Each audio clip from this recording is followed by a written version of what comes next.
El Ministerio de Tesoros Cristianos y la Iglesia Local de Ciudad Bolívar, Bogotá, Colombia, se complace en presentar el mensaje de la semana. Esperamos que sea de bendición para todos. Y recuerda, suscríbete, dale like, comenta y comparte. Amén, mis hermanos. Estoy un poquito enfermo de la voz, entonces perdónenme ahí si no hablo tan claramente.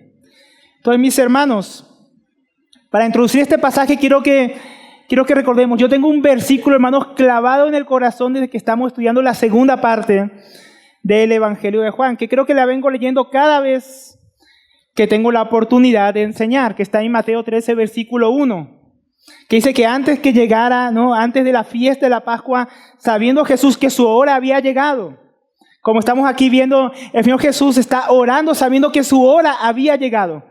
En pocos momentos llegaría una turba de soldados y de guardias a apresar a nuestro Señor. Y en esos últimos momentos, mis hermanos, si algo que podemos ver en el Señor es lo siguiente: habiendo amado a los suyos que estaban en el mundo, los amó hasta el fin. En estos últimos momentos, aún en medio de esta oración sacerdotal de nuestro Señor Jesucristo, podemos ver ese gran amor que tuvo por cada uno de nosotros, los que hemos creído en Él.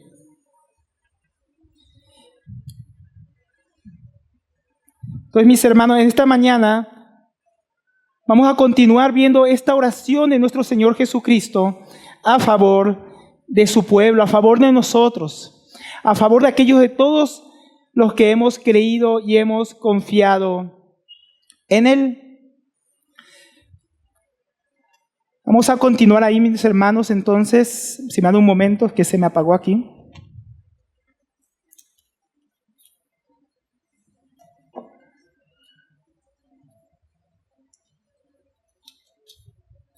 En Juan 17. Un momento. Ya está. Bien, vamos a continuar, mis hermanos, aquí. Problemas de tecnología, pero ya está arreglado. Entonces, en este pasaje, mis hermanos, nosotros vamos a estar viendo la oración de nuestro Señor Jesucristo, no solamente por sus discípulos, como venimos viendo hasta ahora, sino como venía anticipando nuestro hermano Pablo la vez anterior. La oración del Señor Jesucristo no solamente era por esos 11 hombres, sino por todos aquellos que habríamos de creer en Él, por cada uno de nosotros. Él vino orando para que seamos guardados, Él vino orando para que seamos santificados, y como vimos, Él vino orando para que Él nos guarde en medio de un mundo de maldad que no le conoce. Y todo eso por amor. Y ahora en este pasaje, el Señor Jesucristo ora por la unidad de su iglesia. Él ora para que seamos uno y pide que estemos con Él, a fin, mis hermanos, que conozcamos cuánto Él nos ama. Vamos a ver esto en dos puntos principales. Primeramente vamos a estar viendo la oración y provisión de Cristo para nuestra unidad. La oración y provisión de Cristo para nuestra unidad. Y lo segundo que vamos a ver es la oración y el compromiso en nuestro Señor, del Hijo, para que estemos con Él. Estas fueron las dos últimas razones o peticiones que nuestro Señor levanta a su Padre estando de este lado de la gloria. Y qué tremendo que nuestro Dios corre el velo para que en este tiempo del ministerio terrenal del Señor Jesucristo veamos nuestro gran sumo sacerdote orando por nosotros por estas cosas, así como Él sigue orando hoy en día, interfiriendo en los cielos por nosotros como su iglesia. Vamos a comenzar por el primer punto: la oración y provisión de Cristo para nuestra unidad. Y ahí tenemos que comenzar viendo, mis hermanos, cuál es la base que el Señor Jesucristo pone en su oración para la unidad de su iglesia, ahí en el versículo 20. Dice más, o sea, pero no ruego solamente por estos, sino también por los que han de creer en mí por la palabra de ellos. Entonces el Señor Jesucristo viene pidiendo al Padre que guarde a sus discípulos, que los santifique en su palabra, que los aparte para Él en medio de un mundo perverso, Pero viene a decir ahora, yo no solamente estoy orando por estos hombres, ¿no? Pero no ruego solamente por estos. En su corazón, cuando él oraba, el Señor tenía a otras personas presentes, como anticipábamos en la introducción. Literalmente podríamos leer así, sino también por los que han de creer por medio de la palabra de ellos en mí. Entonces el Señor ahora va a mostrar que Él viene orando no solamente por estos 11, Él viene orando y pidiendo por cada uno de nosotros. Porque ¿quiénes son esos que han de creer, mis hermanos? ¿Quiénes son los que van a creer? Son los futuros creyentes que van a creer después de estos apóstoles en adelante. Pero ¿de qué creyentes están hablando? ¿De cualquiera que dice que yo creo en el Señor Jesús? No, mis hermanos, porque dice por medio de la palabra de ellos. Hay un énfasis ahí. Hay un énfasis en por qué medio van a llegar a creer estos por los que Él está orando. ¿Cuál es la palabra de ellos? Porque ese es el medio que el Señor iba a usar para formar ese pueblo por el cual está orando, que sean uno. En el versículo 8 del capítulo 17 el Señor dijo: las palabras que me diste, orando al Padre, las palabras que el Padre le dio al Hijo, dice, les he dado a ellos, a los apóstoles. Les he dado y ellos las recibieron. O sea, pasó a ser también la palabra de ellos. Y han conocido verdaderamente que salí de ti y han creído que tú me enviaste. Entonces la palabra de ellos, mis hermanos, es todo lo que el Señor les enseñó y enseñaría cuando fuera enviado el Espíritu Santo. Entonces, ¿cuál es la palabra? La palabra es primeramente el Evangelio. El Señor forma un pueblo por el cual Él está orando aquí en estos versículos por medio de su glorioso Evangelio, a través de la predicación del Evangelio, por medio de los apóstoles. Y los cristianos que serían discípulos de ellos, Dios iba a salvar a muchas personas que iban a creer en el Hijo. Y también se refiere a la palabra de Dios escrita que tenemos, mis hermanos. Se refiere a los 4 evangelios, al libro de Hechos, las epístolas del apóstol Pablo y de los demás apóstoles y de los hermanos del Señor, de Santiago y de Judas. Toda la palabra de Dios, todo el Nuevo Testamento es la palabra de ellos que Dios les entregó, que Dios ha entregado a su iglesia para que nosotros creamos. Es por ellos que oraba el Señor, por los que iban a creer su palabra. Y por medio de ella iban a creer en Cristo. Y es por ellos, mis hermanos. Es por ellos que el Señor va a orar para que sean uno. Miren cómo lo entendió el apóstol Juan. Ahí voy a leerles 1 Juan 1, versículo 1 en adelante. Dice lo siguiente. En este momento el apóstol Juan es el último apóstol con vida. Los otros 11 ya murieron. No, también Matías, que fue incluido con los 12. Había muerto. El apóstol Pablo había muerto. Los hermanos del Señor Jesús seguramente también habían muerto. Solo estaba el apóstol Juan vivo, y él dice: lo que era desde el principio, lo que hemos oído, lo que hemos visto con nuestros ojos, lo que hemos contemplado y palparon nuestras manos tocante al verbo de vida, porque la vida fue manifestada y la hemos visto, y testificamos y os anunciamos la vida eterna, la cual estaba con el Padre y se nos manifestó. ¿De qué habla aquí el apóstol Juan? Él habla de todo lo que el Hijo les reveló y mostró de sí mismo, y su mensaje, su persona, su testimonio, el cual Él les entregó durante su ministerio terrenal. De eso que habla aquí el apóstol Juan, de todo lo que el Señor Jesús les mostró cuando Él vino, tanto en su persona como en su palabra. Y el Juan dice: esto, no otra cosa, esto, lo que hemos visto y oído, os anunciamos, ¿no? Os predicamos, os enseñamos, para que también ustedes tengan comunión con nosotros. Entonces no puede haber comunión con los apóstoles del Nuevo Testamento si no recibimos el testimonio, es decir, sus palabras, que son las palabras de Dios mismo que Él les entregó. No se puede ser cristiano sin la Biblia, hermanos. No se puede ser parte de ese pueblo que Dios llamó a ser uno, aparte de las Escrituras. El apóstol Juan dice: yo les predico, nosotros les anunciamos lo que recibimos de Él, para que tengan comunión con nosotros. Por eso el Evangelio es la base de la comunión de la iglesia. Si rechazamos el mensaje de las Escrituras, el mensaje de los apóstoles, en el Nuevo Testamento no podemos tener parte con ellos ni parte con nuestro Señor, porque luego Él dice, y nuestra comunión verdaderamente es con el Padre y con su Hijo Jesucristo. Una iglesia que no recibe la palabra de Dios no tiene comunión ni con lo que los apóstoles creyeron, ni con el Padre, ni con su Hijo, mis hermanos. Por eso esta es la base de la comunión de la iglesia. Él oraba por los que han de creer en este testimonio que ellos dieron.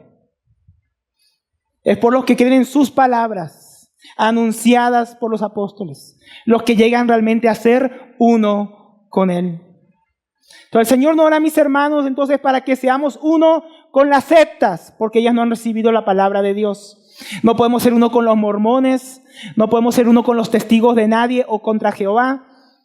No podemos ser uno con los católicos romanos, ellos tienen otra cabeza que no es Cristo, otra corredentora que no es Cristo, otra salvación que es por obras, lo mismo que las sectas de los adventistas, que tienen otro evangelio igual que los judaizantes, que es por obras. Hermanos, los que no tienen el testimonio en las Escrituras, como dice el apóstol Juan, los que vienen con otra doctrina, ni aún los recibáis. No podemos ser uno con ellos. No hay una base en común para tener comunión con ellos. Son los que han creído. Por ellos el Señor oraba para que fueran uno, los que han creído su palabra. No podemos ser uno con los musulmanes. No podemos ser uno con los ateos. Solo podemos ser uno con aquellos que han creído. Él ya lo dijo en el verso 9.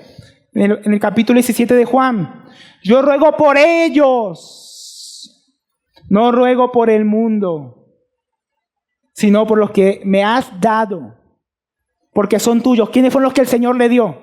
Los que han de creer por la palabra, la que está en su Biblia, hermano, la que está en la Escritura que hemos recibido. Entonces ora por los que creen en su Evangelio, los que han llegado a la fe por medio de las Escrituras, por todos los que son suyos. Como el Señor venía hablando, mis hermanos, cuando estudiamos el Evangelio de Juan en el capítulo 10, versículo 16, oirán mi voz, mi palabra, mi voz. No, las ovejas oirán su voz y habrá un solo rebaño y un pastor.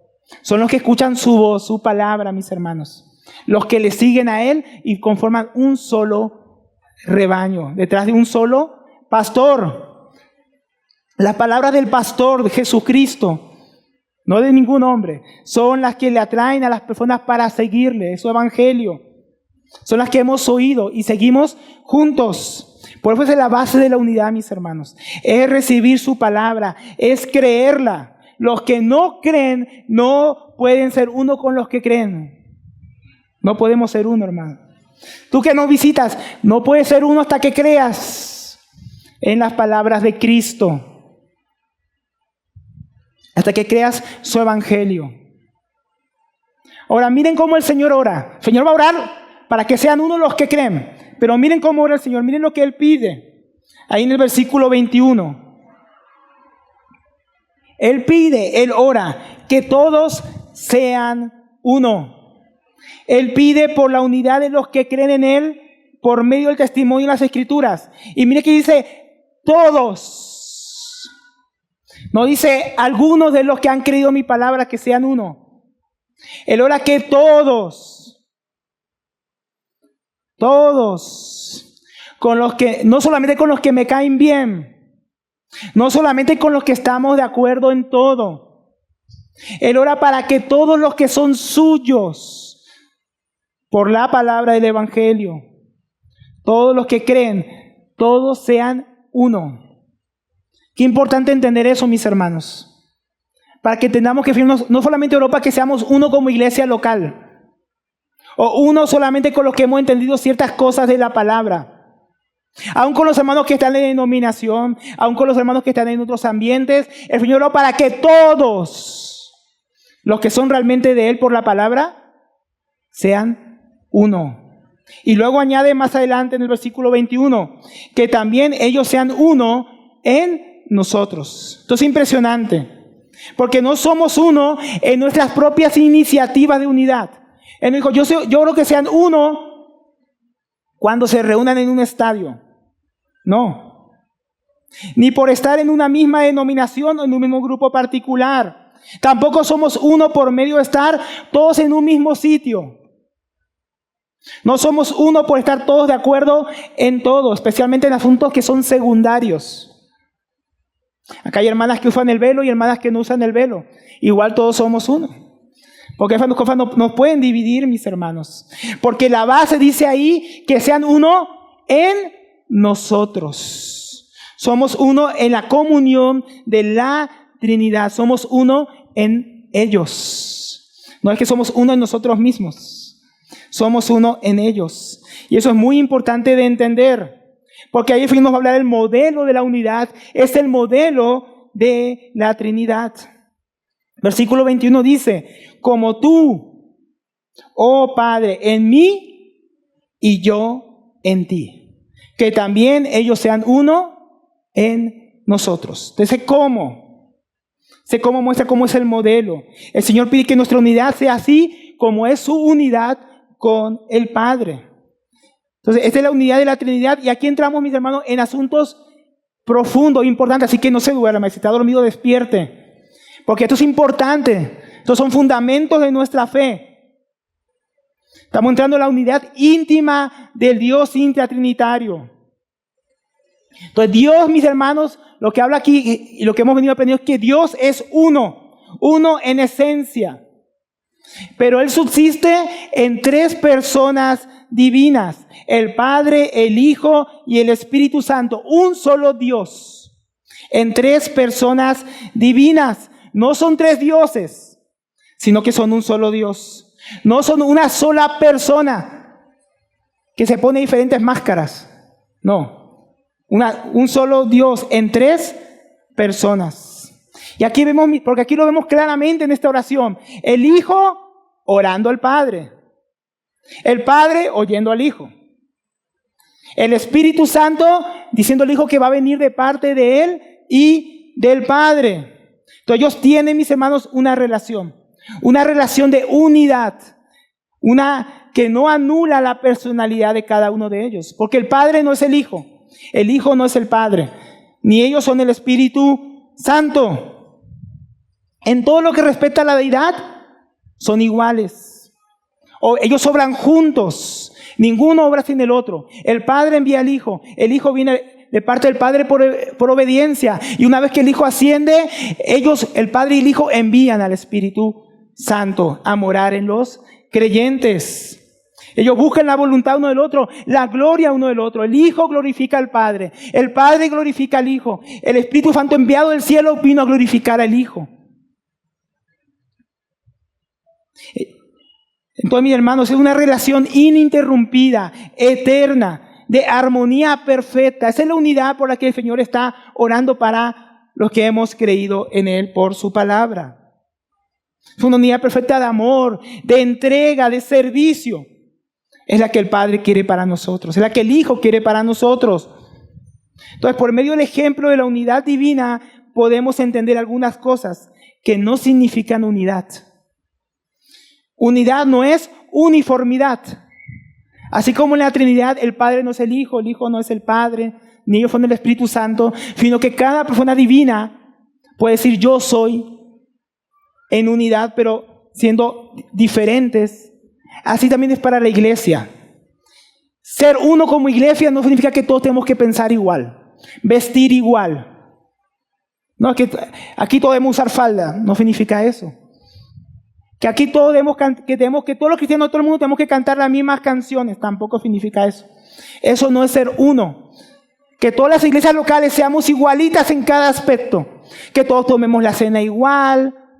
Que todos estemos de acuerdo en cuanto a la segunda venida del Señor Jesucristo. Eso no es, mis hermanos, unidad, necesariamente.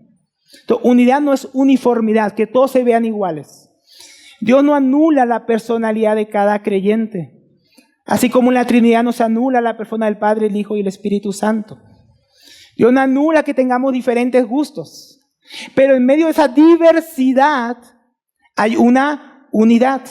Unidad tampoco es, mis hermanos, que en las cosas secundarias de la fe todos queramos lo mismo, sino en lo fundamental. En lo fundamental, ahí está la unidad. Efesios 4:3 dice, en la traducción Biblia de las Américas, esforzándoos en preservar la unidad del Espíritu, en el vínculo de la paz. Miren lo que dice aquí el apóstol Pablo. La unidad no dice que tenemos que esforzarnos por crearla. No dice eso, ¿verdad? No es algo que nosotros podemos lograr. Es algo por lo que Jesús oró y ya se nos dio. Por eso dice que es la unidad del Espíritu. En preservar la unidad del Espíritu que ya nos fue dada. Entonces hay que hacer un esfuerzo no para tener unidad, sino para mantener la unidad que ya recibimos. El mismo Espíritu de Dios, el mismo Espíritu Santo ha venido a morar en cada creyente que ha creído la palabra de Cristo, su evangelio, y ha hecho esa unidad. Pues fue la unidad del Espíritu. El mismo Espíritu que moró en los apóstoles por la fe en el evangelio, es el mismo Espíritu que mora en cada uno de nosotros por la misma fe en el evangelio. Entonces la unidad del Espíritu. La unidad del Espíritu que mantiene esa unidad en lo fundamental. ¿Qué es lo fundamental? Ahí está el versículo 4. Un cuerpo. ¿Cuántos cuerpos hay? ¿Cuántos cuerpos de Cristo hay? Uno. Dice, un cuerpo. Dios nos unió en un solo cuerpo. ¿El cuerpo de quién? De Cristo. Él es la cabeza única de un solo cuerpo. Dice también un espíritu, lo que hablamos ahora. Todos tenemos el mismo Espíritu Santo. No hay cristianos que tienen un Espíritu Santo, unos que tienen el doble, el triple, no, hermanos, no hay. Todos tenemos el mismo Espíritu Santo que nos hace uno. Dice, como fuiste llamados a una misma esperanza de vuestra vocación. Los cristianos tenemos una misma esperanza, el retorno de nuestro Señor Jesucristo, la vida eterna en Él. Un llamado a ser santos, un llamado a vivir para su gloria. No tenemos varios llamados diferentes. Hay una sola esperanza, un solo llamado, nuestra vocación para todos los cristianos. Un Señor. Hay un solo Señor para la iglesia, Jesucristo, el cual nos une a todos bajo su único señorío. Una sola fe. ¿Cuál es esta fe? La fe que fue entregada una vez y por todas a los santos, la que habla Judas, la palabra de Dios. Lo que hemos creído, el mismo evangelio, la misma palabra. No tenemos dos palabras. No necesitamos el libro del Mormón. No necesitamos la traducción falsa de los adventistas o de los mormones. Ya tenemos las escrituras, todos los cristianos, la misma palabra de Dios. Un solo bautismo en el nombre del Padre, del Hijo y del Espíritu Santo. Tanto en el agua como en el cuerpo fuimos bautizados en un solo cuerpo. Un Dios y Padre de todos. Como familia de Dios tenemos un solo Padre. Entonces, ahí está la unidad. Un solo Padre, un solo Dios, un bautismo, una esperanza, un mismo evangelio, un mismo Espíritu, un mismo Señor, un mismo cuerpo. Ahí está la unidad que Dios nos dio, mis hermanos. No hay otra unidad de la que esté aquí hablando el Señor. Ya somos uno en esto. Esto no hay que crearlo. No tenemos que crear el cuerpo de Cristo, no tenemos que crear el Espíritu, no tenemos que crear la fe ni el Señor. Ya nos fue dada la unidad. En lo fundamental, somos uno con todos los hermanos. En lo secundario habrá diferencias, pero en lo fundamental todos creemos lo mismo y tenemos el mismo Señor y el mismo Padre. Entonces, ¿cuál es nuestra parte en nuestra unidad? Lo que decía en el versículo 3, es forzándoos por preservar. La unidad ya fue dada. Jesús oró por ella y el Padre respondió y nos dio la unidad en ellos. En la Trinidad tenemos la unidad. Ahora, ¿qué tenemos que hacer nosotros? Preservar. ¿Cómo podemos preservarla? Porque dice que tenemos que hacerlo en el vínculo de la paz. En el vínculo de la paz. En el capítulo 2 de Efesios se explica cuál es el vínculo de la paz. En el versículo 14 dice, porque Él es nuestra paz. Él es nuestra paz, que de ambos pueblos, del pueblo judío y el pueblo gentil, ¿qué hizo? Hizo uno. Ahí está la unidad. Hizo uno. Cristo, que es nuestra paz, hizo uno. Él es el vínculo de la paz. Cristo es lo que nos une. Su evangelio, su palabra, su persona, derribando la pared intermedia de separación, aboliendo en su carne la enemistad, la ley de los mandamientos expresados en ordenanzas, para crear en sí mismo, en Él, ¿no? En sí mismo, de los dos, un solo y nuevo hombre, haciendo la paz. Cristo nos hizo la paz por medio de la salvación que nos entregó, mediante su cruz, reconciliándonos con Dios, a ambos en un solo cuerpo,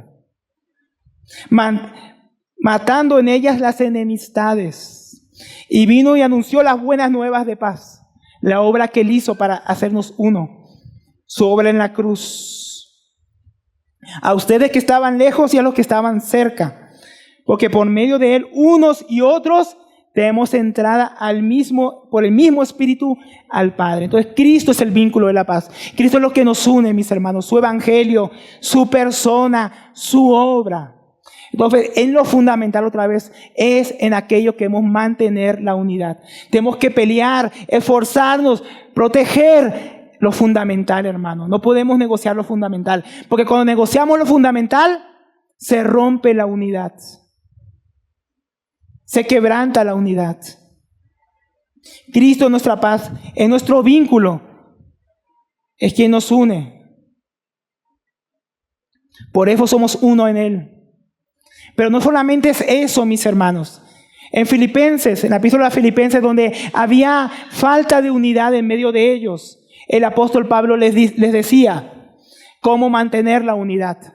Dice, teniendo el mismo amor, unánimes, sí, con el mismo ánimo, pensando una misma cosa. Así debemos esforzarnos por mantener la unidad que ya recibimos. Y no solamente eso, dice, nada hagan por contienda o por vanagloria. Nada hagamos por pelear, por salirnos con la nuestra, para vanagloriarnos a nosotros mismos. Antes bien con humildad. Con humildad es que se preserva la unidad. Estimando cada uno de los demás como superiores a nosotros mismos. No mirando cada uno por lo suyo propio, sino cada cual también por lo de los otros. Así como guardamos la unidad, mis hermanos, con humildad, con amor, con mansedumbre, con respeto, buscándolo los demás en vez de buscar lo nuestro. Si Jesús oró por nuestra unidad, ¿cómo vamos a atentar contra ella? Ahora nuestro Señor, mis hermanos, no solamente nos dio la unidad, esa unidad que es en su relación con el Padre, la cual debemos preservar. Él también dio la provisión para esa unidad. Versículo 22. Dice, la gloria que me diste, yo les he dado. Podemos entenderlo mejor si lo traducimos de la siguiente manera. La gloria que me darás, yo les daré. Aunque ahí los verbos están en pasado, es un pasado proléctico. Eso significa que el Señor habla de algo como si ya se hubiera cumplido, porque su cumplimiento está asegurado. Es como cuando el apóstol Pablo, en el Evangelio, en la carta a los Romanos, dice en el capítulo 8, a los que justificó, a esos también glorificó. Pero ya no glorificó, no.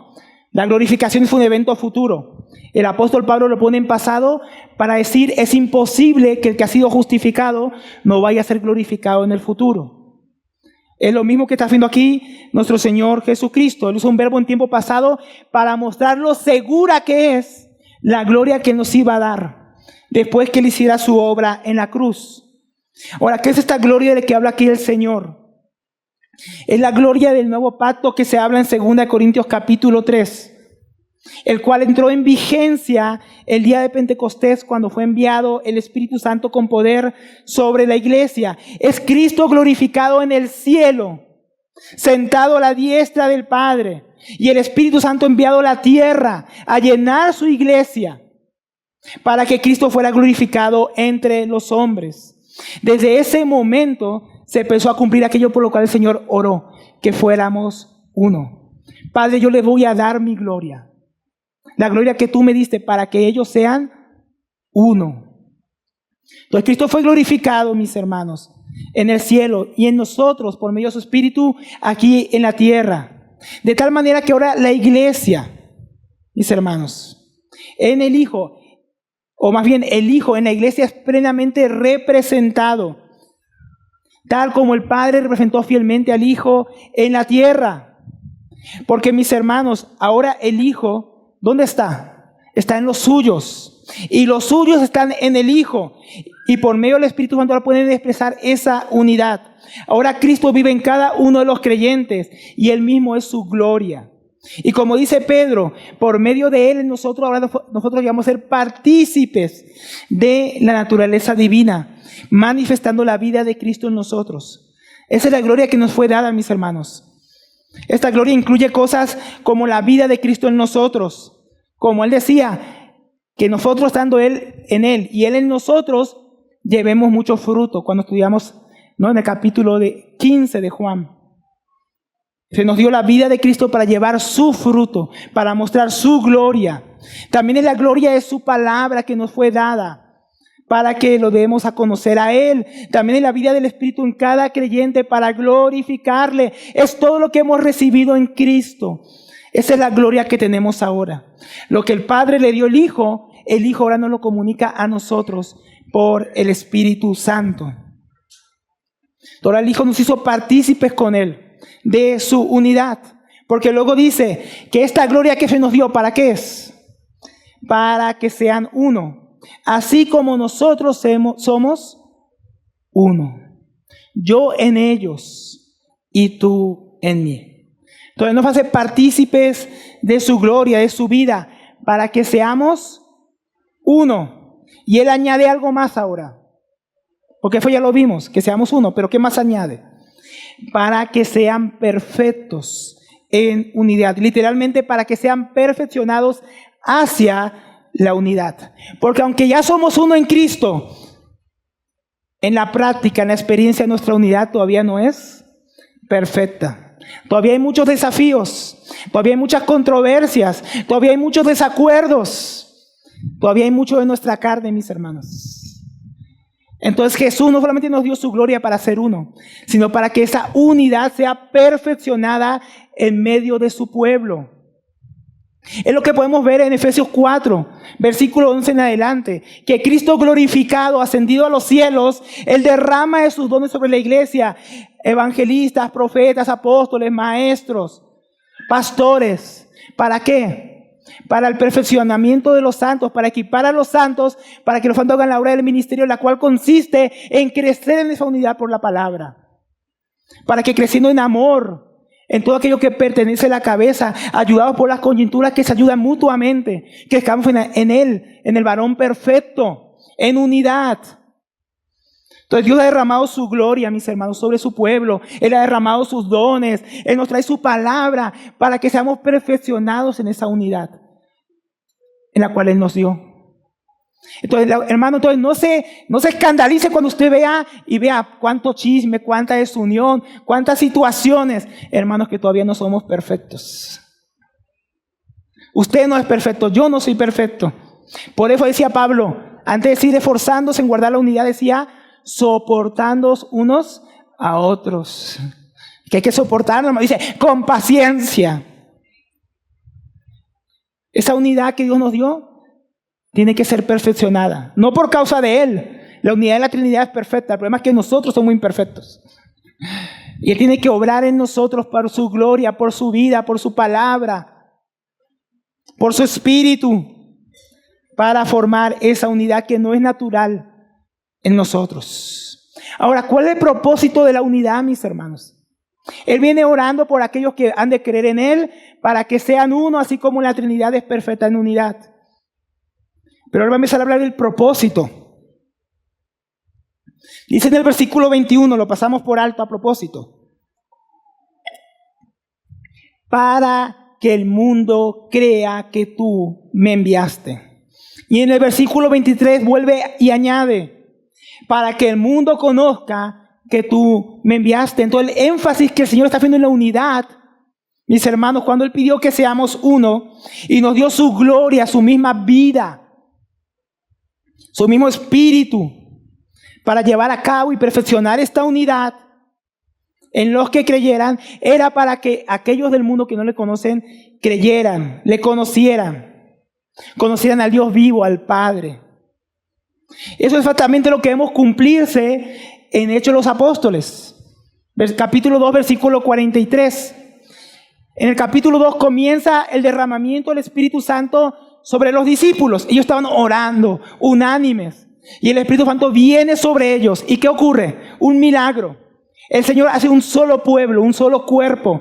Y estos 11 hombres y los discípulos se levantan en medio de la multitud de Jerusalén. Y Pedro comienza a predicar el Evangelio. Pero antes de eso, ¿qué escuchan ellos? Escuchaban a todos ellos hablar las maravillas de Dios. Juntos, unidos, proclamando a Dios. Y entonces la gente empieza a rodearlos y ahí le predican el Evangelio en unidad. Y personas comienzan a creer, comienzan a convertirse, comienzan a bautizarse y luego comienzan a reunirse. Padre, que sean uno para que el mundo crea que tú me enviaste.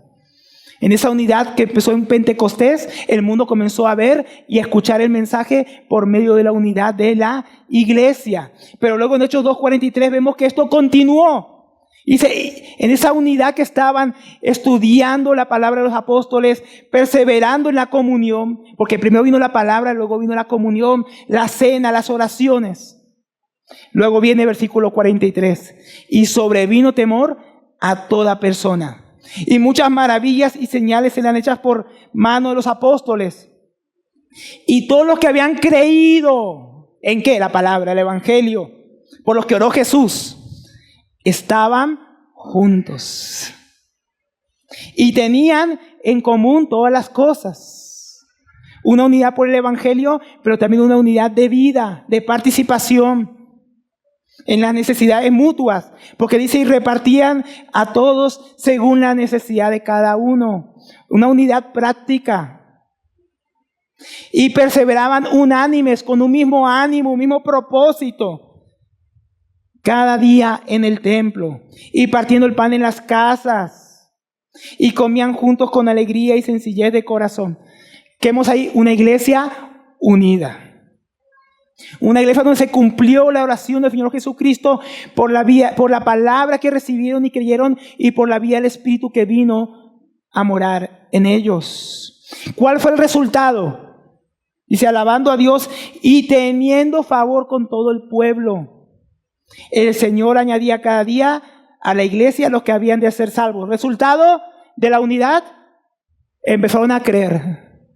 La gente del pueblo empezó a ver, mira cómo están unidos, cómo comen juntos, oran juntos, estudian juntos, predican juntos la palabra. La gente era atraída por la unidad en torno a la palabra y la vida del Espíritu en la iglesia. Y eso es lo que precisamente, no es solamente para los Hechos de los Apóstoles, también es ahora, mis hermanos. Si el mundo ve una iglesia unida, va a ser atraído por la unidad de la iglesia para escuchar el mensaje del Evangelio y creer que el Padre envió al Hijo. Pero lo contrario también es cierto. Si el mundo ve una iglesia desunida, con envidias, contiendas, rencillas, murmuraciones, eso no va a atraer a nadie a escuchar el mensaje del Evangelio, mis hermanos. Eso va a espantar a las personas. Si alguno entrara y nos viere peleando en enemistad, va a decir, no, aquí no es. Pero si ven lo contrario, van a decir, aquí debe estar el Espíritu de Dios, porque personas tan diferentes, pobres y ricos, hombres y mujeres, niños y ancianos, estrato 3, estrato 7, ¿no? Los que piensan de una manera y los que piensan de otra, pero están todos juntos en torno a Jesús. Su mensaje debe ser verdad. Eso es lo que debe concluir el mundo cuando ve la unidad de la iglesia. También dice en el mismo sentido, para que el mundo conozca que me has amado, que has amado a ellos como también me amas a mí, o como también me has amado. Todo el mundo, al mirar la iglesia, no solo debe concluir que el mensaje de Cristo es verdadero, que el Padre realmente envió a su Hijo, sino que también debe poder conocer que el Padre nos amó como ama a su Hijo. O sea que la experiencia de la unidad de la iglesia Esa experiencia viva que leíamos ahora en Hechos de los Apóstoles, amándonos, ayudándonos, soportándonos, debe ser un testimonio de que Dios nos ama. Y de que ese Dios que nos amó, derramó por el Espíritu Santo su amor en nuestros corazones.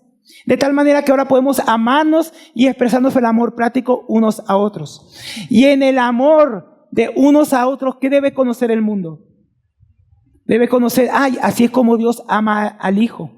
¿Se acuerdan lo que Jesús les dijo a los apóstoles?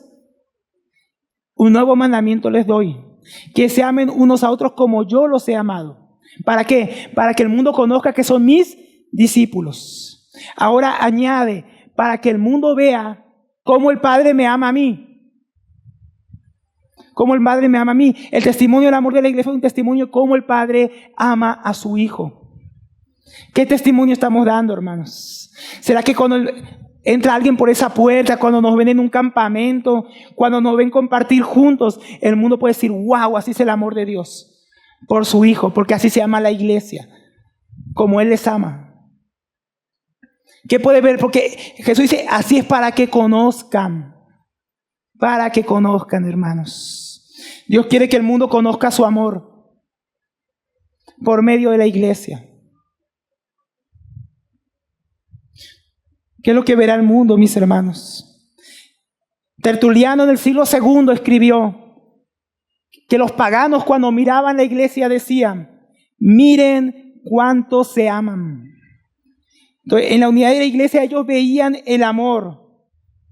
¿Por qué? Dice Tertuliano, porque cada hermano estaba dispuesto a dar la vida por el otro. Porque ese fue el amor de Cristo por nosotros, que Él puso su vida por nosotros.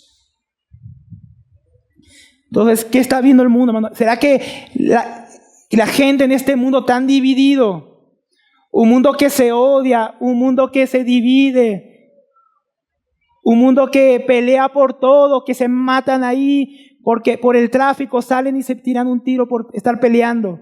¿Por quién debe pasar primero? Salen a pelear a machetazos. ¿Usted ve eso en la calle, hermano? Terrible, ¿no?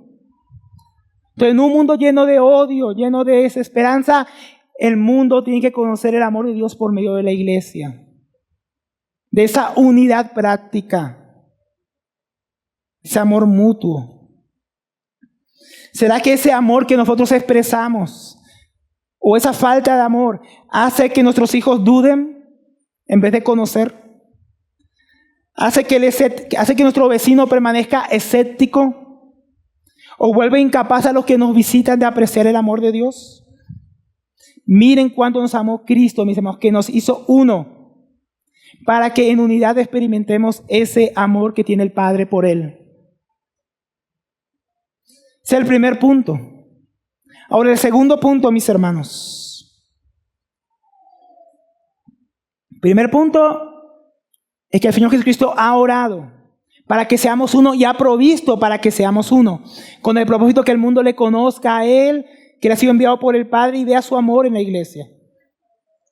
El segundo es la oración y el compromiso del Hijo para que estemos con Él.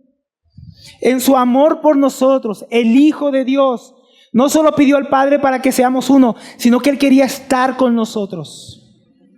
Él no solamente quiere que seamos uno entre nosotros, sino uno con Él. Míralo ahí en el versículo 24. Padre, aquellos que me has dado, quiero que donde yo estoy, también ellos estén conmigo. ¿Quiénes fueron los que el Padre le dio al Hijo? Ya lo vimos en el versículo 8, ¿no? Los que creen.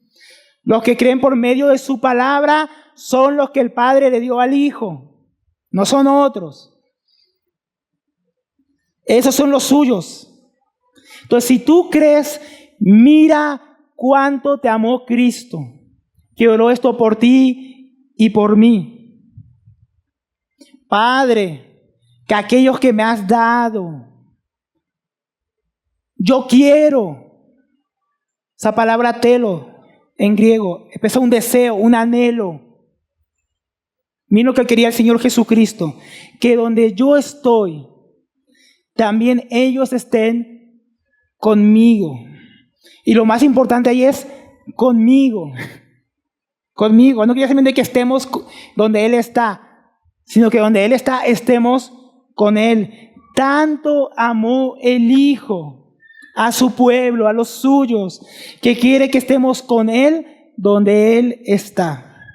Entonces, en esta oración, mi hermano, ya fue contestada en parte, porque desde donde Él nos dio su gloria, ahora también estamos con Él. Porque el Espíritu Santo vino a morar en los creyentes, comunicándonos la vida de Cristo. Él está con nosotros. Él está con nosotros hasta el fin del mundo, como dice en Mateo. Eso en parte ya se está cumpliendo, ya se cumple en todos los creyentes. Pero, mis hermanos, dice en Efesios capítulo 2, versículo 4, pero Dios, que es rico en misericordia por su gran amor con que nos amó, porque nos amó tanto, aún estando nosotros muertos, nos dio vida juntamente con Cristo. Por gracia son salvos. Y mire después, juntamente con Él, luego dice, nos resucitó, o sea, con Él. Y asimismo nos hizo sentar, ¿dónde está Cristo? En los lugares celestiales con Cristo Jesús. O sea, ya estamos en espíritu, por la comunión del Espíritu con Cristo Jesús, en los lugares celestiales, donde Él está. Entonces ahora Cristo está en el creyente y el creyente está en Cristo y con Cristo. Eso es una gran verdad. Esa es una gran muestra del amor de Dios por nosotros. Pero eso no se acaba ahí, mis hermanos. Hay algo más glorioso. Dice, porque nuestro Señor un día va a volver. Primero a los Tesalonicenses 4:16. Porque el Señor mismo, con voz de mando, con voz de arcángel y con trompeta de Dios, va a descender de ahí donde Él está, para estar con nosotros. Dice, descenderá del cielo, y los muertos en Cristo, los que están con Cristo, resucitarán primero, y luego nosotros, los que no hayan muerto hasta que Cristo regrese, los que vivimos, los que hayamos quedado, seremos tomados, arrebatados juntamente con ellos en las nubes para recibir al Señor en el aire. Y mire esto, y así, en ese momento glorioso, mis hermanos, estaremos siempre con el Señor. El Señor oró por ese momento, hermanos. El Señor anhela ese día de que estemos siempre con Él. Y nunca más nos apartaremos de Él, mis hermanos. Ni la muerte, ni ninguna cosa, mis hermanos, podrá apartarnos, estar siempre con el Señor. Esa es nuestra esperanza. Estar siempre con Él. Ese era su anhelo. Eso es lo que Él oraba, mis hermanos, porque Él quería estar con nosotros. Él que tiene una comunión íntima con su pueblo. La podemos tener ya por medio de la comunión de su Espíritu. Y un día esa perfecta comunión cuando Él regrese. El Señor desea tanto estar con nosotros. Una buena pregunta, ¿tenemos el mismo anhelo, mis hermanos? ¿Se puede decir lo mismo de ti y de mí? En el saludo de la epístola a los hermanos en Filipos, le dice que estamos estudiando en Corintios. Dice que ellos habían recibido los dones. Estaban llenos de dones sin que faltara ninguno, mientras esperaban ansiosamente el retorno de nuestro Señor Jesucristo. ¿Eso es cierto en nosotros? Tenemos el mismo anhelo ansioso, desesperado de que Él vuelva a encontrarnos con Él y estar con Él, mis hermanos. En ocasiones ni oramos por eso, Él oraba por eso, mis hermanos. Es raro que decimos que tanto anhelamos estar con Él cuando a veces ni siquiera podemos orar, ni podemos permanecer en su palabra, ni nos interesamos por su reino, por lo suyo. Parece que no queremos que Él regrese, hermanos. Y Él tanto que quiere estar con nosotros. Entonces, por medio de esa oración, Él nos muestra el compromiso firme que Él tiene de que estemos con Él. Y eso con un propósito. Dice ahí, para que vean mi gloria que me has dado. Aquí el Señor quiere que estemos con Él para que veamos su gloria. Al Señor glorificado. Y aquí habla de no cualquier gloria, mis hermanos. No es la gloria que hablábamos antes. Porque luego dice, porque me has amado desde la fundación del mundo, es decir, desde la eternidad. Desde la eternidad el Hijo ha sido glorioso, en igualdad con el Padre y con el Espíritu Santo. Eternamente Dios, precioso, bello, hermoso. Ni siquiera cuando Él se encarnó y nos mostró al Padre, vimos toda su gloria. Ni siquiera cuando Él resucitó a los muertos, los discípulos vieron toda su gloria. Ni siquiera cuando Él se presentó en el libro de Apocalipsis y Juan lo vio glorificado, alcanzó a ver toda su gloria. Él quiere que estemos con Él y un día va a regresar para que lo veamos tal como Él es, glorioso, hermoso, como nunca nadie lo ha visto, mis hermanos. Él quiere que lo veamos. Él quiere hacernos partícipe de la gloria que eternamente Él ha tenido junto al Padre. Ningún ojo todavía ha visto, ni a corazón de hombre ha subido, mis hermanos, lo que es realmente nuestro glorioso Señor Jesucristo. Pero un día Él quiere que veamos su gloria. Cuando vuelva vamos a ver esa gloria, mis hermanos. Como decía el apóstol Juan en Primera de Juan: amados, ahora somos hijos de Dios, pero todavía no se manifestó lo que hemos de ser. Pero sabemos que cuando Él se manifieste, cuando Él regrese, seremos semejantes a Él, porque le veremos a Él tal cual es Él. Aún no lo hemos visto, mis hermanos. Él quiere que lo veamos. Él quiere que lo contemplemos. Él quiere hacernos partícipe de lo que Él mismo es, mis hermanos. Cuánto nos ama el Señor, que quiere mostrarnos su gloria. Gloria que si Él se presentara en este momento destruiría el mundo, porque el mundo no la puede recibir. Gloria que ha sido reservada para que aquellos que somos suyos la podamos contemplar, la podamos disfrutar, la podamos gozar cuando Él se manifieste. Y Él tiene un compromiso para que esto ocurra. Versículo 25.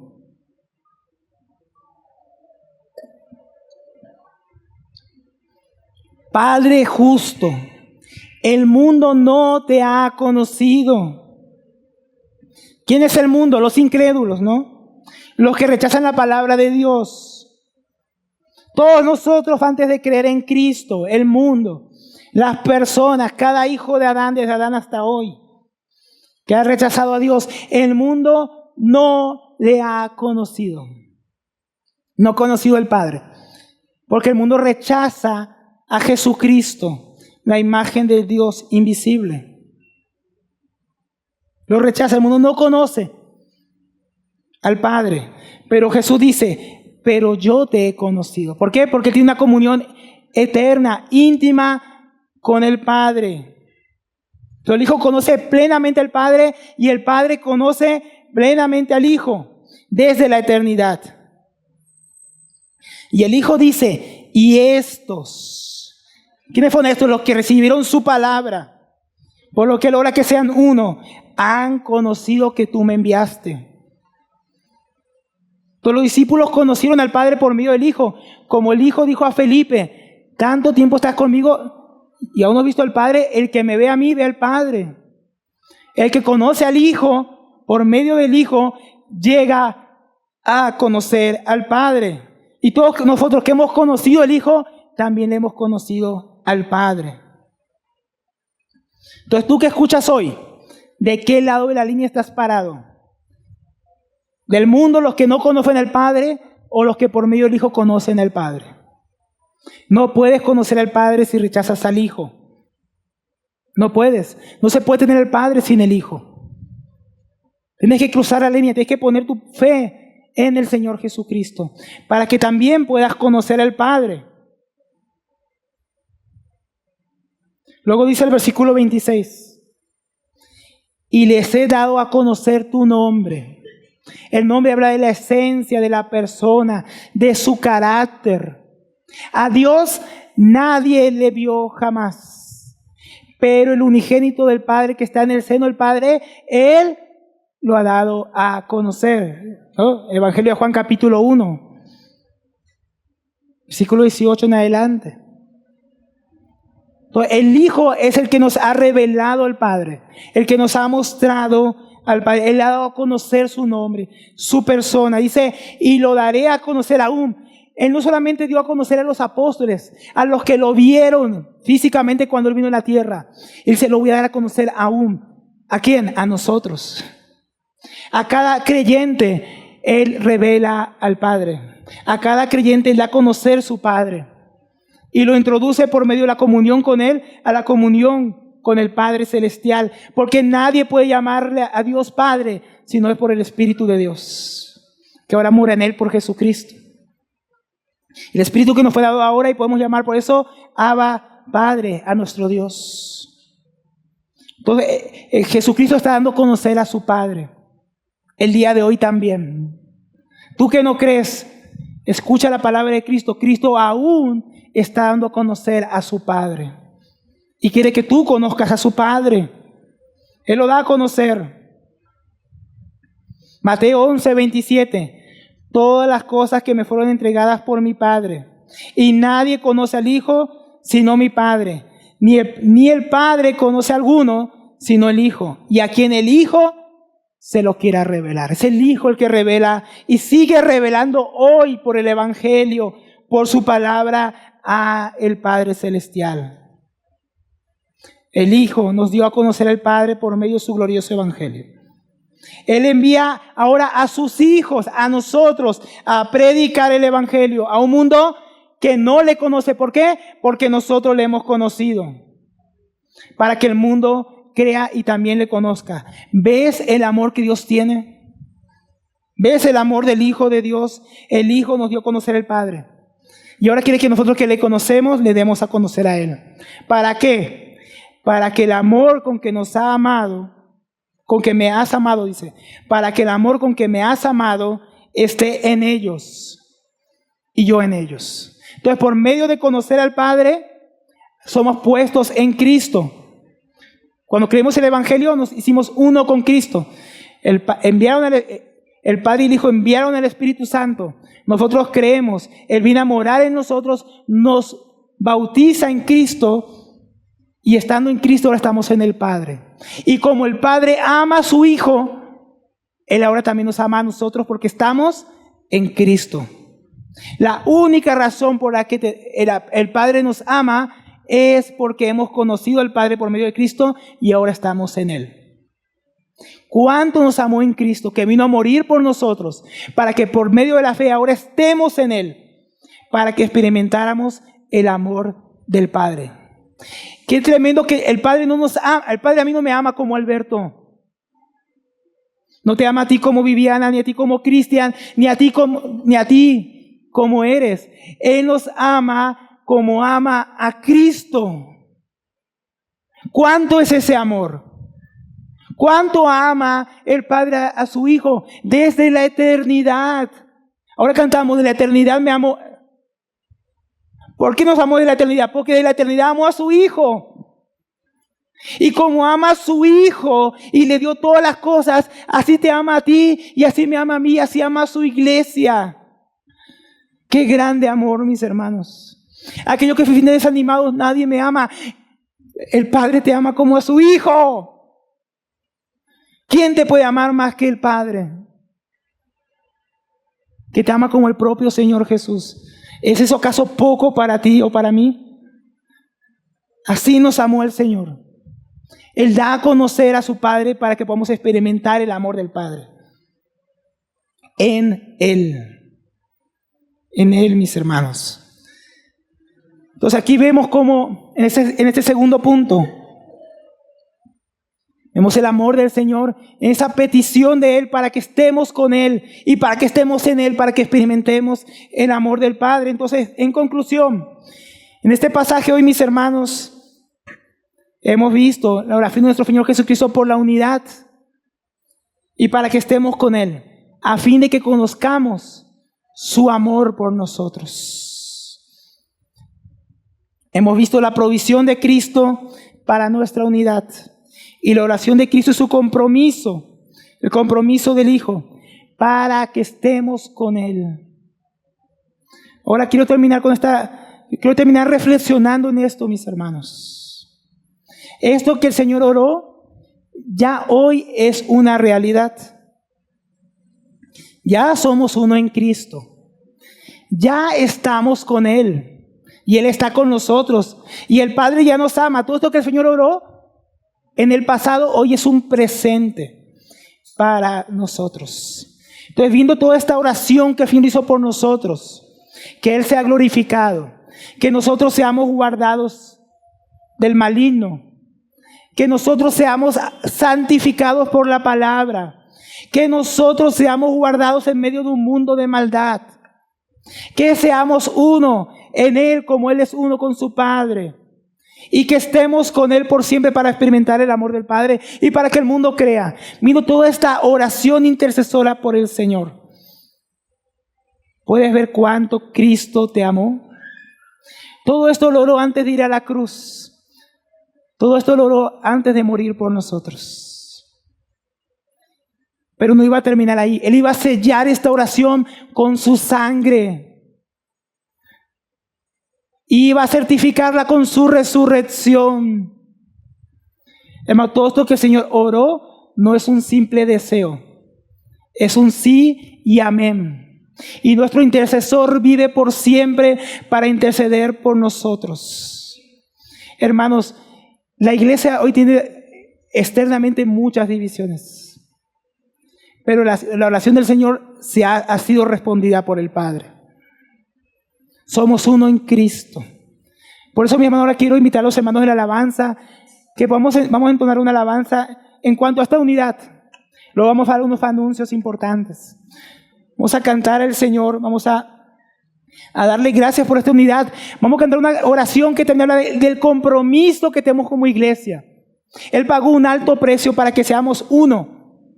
Pero ahora también tenemos que pagar un precio de caminar en la comunión que Él ya nos proveyó en Cristo Jesús. Vamos a cantar juntos, mi hermano, esta alabanza. Que Él pagó un alto precio por nosotros para que fuésemos uno. Vamos a orar primero. Padre, gracias por escuchar la oración de tu Hijo. Tu Hijo dijo que sabía que tú siempre le oyes. Gracias por hacernos uno. Gracias por ponernos en tu Hijo. Gracias por amarnos con el mismo amor que le amas a Él. Gracias por abrir nuestros ojos por medio de tu palabra para que podamos ver a nuestro gran intercesor orando por nosotros, amándonos, entregándose así. Oh Señor, haznos abrir nuestro ojo y nuestra vida a esta gloriosa realidad de la gloria que nos has dado en Cristo. Te lo pedimos, Padre,